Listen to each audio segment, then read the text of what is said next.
Hey you guys, today I'm talking about Ink, Paper, Scissors Season 1, Episode 5. I love this show. I do. I like this show because it's business, it's black people, it's ratchet. I just like it. I'm not going to talk about step by step. I'm just going to talk about the show like I usually do because I just enjoy the show. Montana is now decided that he's going to get his own shop. He tells his girlfriend while they driving that he decided since Ramsey told him to get his shop, that's exactly what he's going to do. So they driving in the parking lot of Ramsey's salon thinking, hey, well, she like on board with it, but then they pull up and she like, well, why are we pulling up here? Come to find out, he got the damn salon right around the corner, like in the building with them on the side, like. And I was rolling. I said, ain't this some petty shit? But I get it. But then I'm sitting there like, I wouldn't even want that kind of competition, knowing he's an established salon. I don't know if I would want that competition or that beef. Like, when you first trying to start off, then knowing the history that you have in your, past and stuff, you don't want to chance your freedom again on some petty stuff. The girlfriend goes in the shop, they looking around, and she's trying to see the visual of the salon because she don't see it. Like normal people do when they go in a salon and you got things hanging and you got mold and shit like that. They don't see your vision. But she's on board with him. She says she's going to help him regardless of what he want to do, but it's going to probably cause some drama with him and Ramsey. And I thought that was cool. They end up going furniture shopping later on in the show, looking for lamps and stuff because he has been working. They showed the improvement from what we had saw at the beginning to kind of what we saw in the middle of him, have the walls painted. They had TVs up. So he's really been working trying to get this shop together. So I thought that was cool. Inkman is having this housewarming party. And he wants to invite all the staff, so he's going around inviting everybody. When he goes in there to invite Coco and Baby Girl, Baby Girl is on board, but Coco like, no, we not cool. Coco wants an apology for the way that he treated her. And I'm like, are you going to apologize too for the way you've been treating him since episode 1? Because you've been treating him like the scum of the earth, bringing to light of y'all situation. Because I feel like if you wasn't such being mean to him, he would have never told nobody else. And then he would have never popped off at the strip club. Like, you more mad about that party than Baby Girl is. And that was Baby Girl's party. So, like I keep saying, every episode, like, you make yourself look bad. Like, you could have paid this boy dust, but every week you have to show that you have some kind of ill will feelings towards him. And if I was your husband, I'm sorry, I'd be like, why are you so invested in this girl not messing around with this boy? This girl has said time and time again that she is a grown-ass woman that can make her own decisions, but you are so into, oh no, she's not going to be with him. Not your choice. That's not your choice. I don't care if she knew you was banging him out. That's not your choice to make on them. But whatever. Then they end up going, Coco, Baby Girl, and Silas was getting ready to go eat. And she's telling Baby Girl about not going to the party. You shouldn't go to the party. And I'm like, oh my God. Silas come out, he see it was some tension between them, so he like, what's up? And they tell him about the party, he like, I'm going to the party, like, what's the problem? What is the problem? Did the boy apologize for acting the ass at the strip club? What's the problem? But Baby Girl can't give Coco can't give no reasoning because she has none. She has no legitimate reason for her to hate on this boy so hard. Y'all fucked. It didn't last. It didn't work out. Girl, you got married. You got a baby. Get over that. Like, I don't know if this is what she trying to make a storyline, but it's not cool at all because it makes her look bad, not him. I don't care if he's the biggest hoe of the hoes. It's not making him look bad. It makes you look like a straight ass hater. And that's probably not what she is. It just like, girl, they making you look bad. That's all I know. Perry is in the shop. He's cutting his little boo thing hair. A guy that he's been like talking to or whatever, and they talking about his mom is getting ready to move to Atlanta, so he never really told his mom that he was bisexual, so he has to figure out a way that he can tell his mom about his lifestyle or whatever, and he's hoping that she'd be accepting. But he he's heard stories about people shunning their kids, so he's very worried about that. He ended up talking to Danni about it, and Danni gave him some advice like, you are 30 years old, you have to be happy, you know what I'm saying? You can tell her, but you have to understand what the consequences might be of that, but you have to live your life. You can't live your life for your mom, you know what I'm saying? And that whole time I'm sitting there like, how his mama don't know he gay? I knew, well, not gay, but bisexual. How she don't know he like boys? Because first episode, I could tell. No shade. But I can tell that, you know what I'm saying? I didn't know he liked girls. I was shocked on that one. But hell, I thought he was straight. Just straight dickly, like for real. So I don't understand. Sometimes, a lot of kids put this on them that, they're not going to be accepted because of what society says and what their parents probably have said in conversation around them, so they get scared. But a lot of times, it be all in your head, and your parents really can care two fucks on who you're fucking, and they still love you. But there are parents that's really, really fucked up, because I just don't understand and can never ever seeing myself shunning my kids because of who they're dating. I might not like it. Not saying that I have a problem with LGBT, because I'm talking about my sons with girls. I might not like them bitches, but I'm never going to shun them because they're my kids. If my kids came to me and said that they liked the same sex, okay, what's your point? Am I sleeping with them? Okay, what's your point? Is your man sleeping with my man?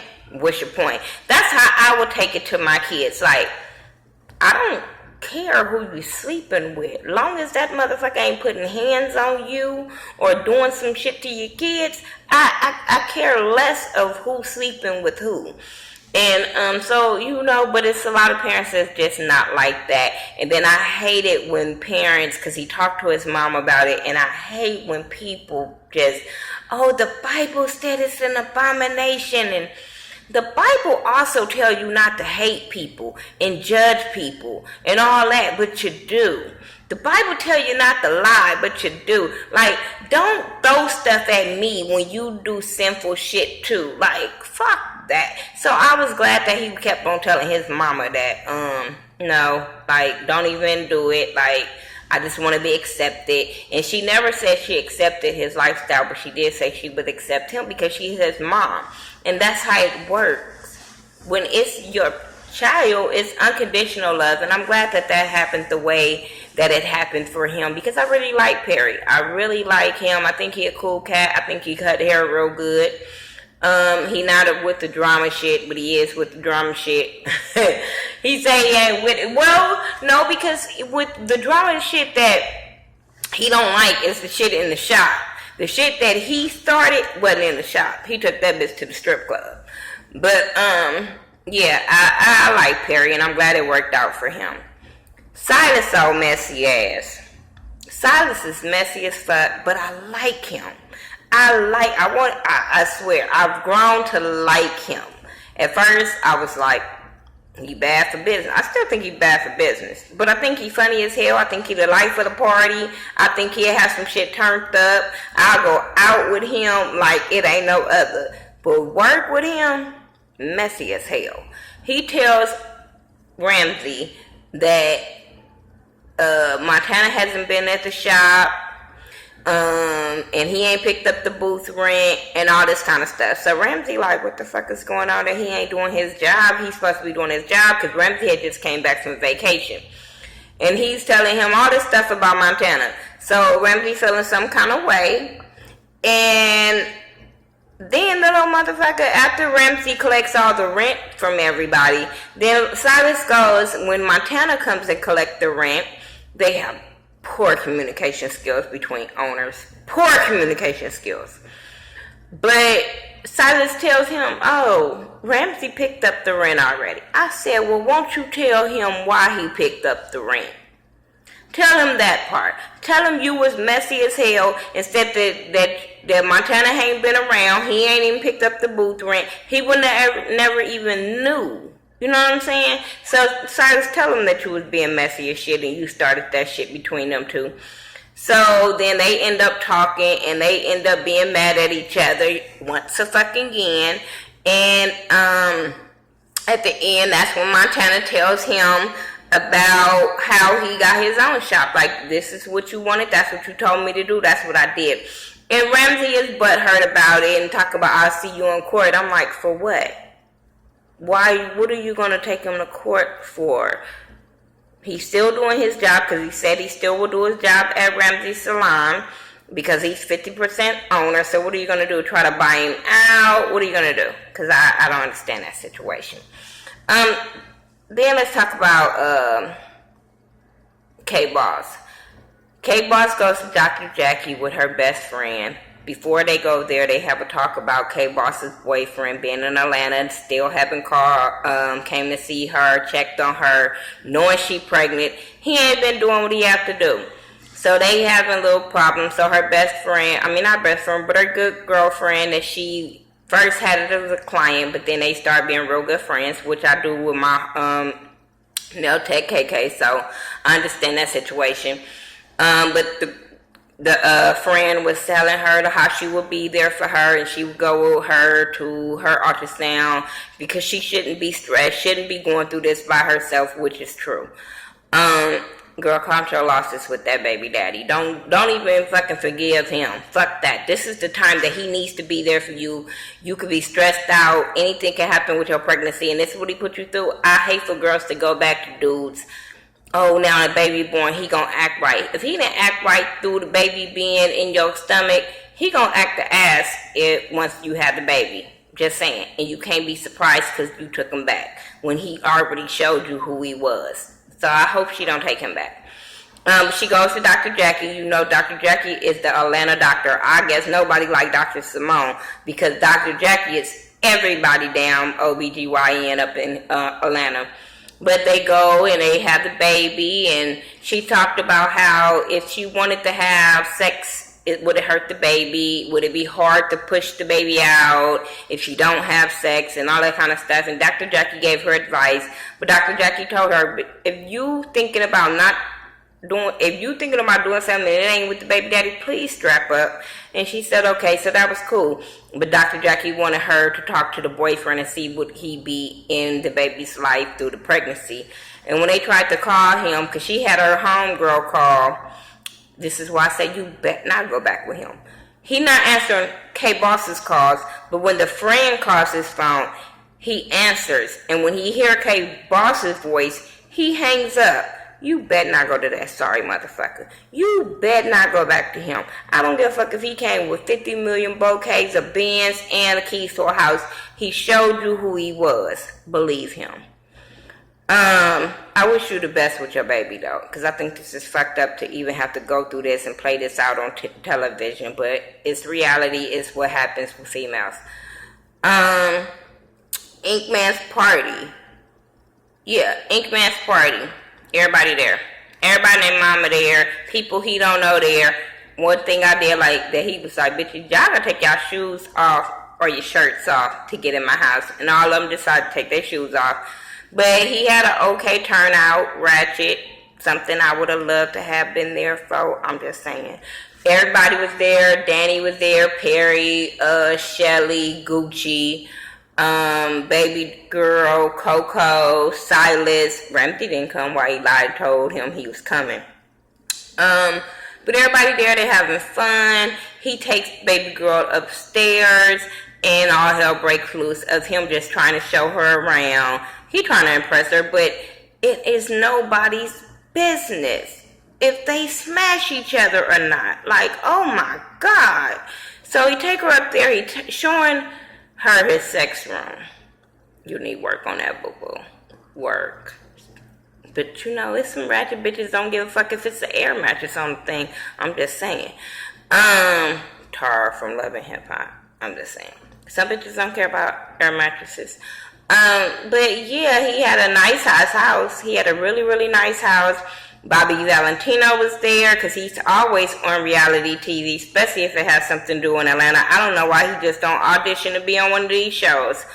But he was there, and that girl that was sliding on a fucking stair thing, bitch, if you...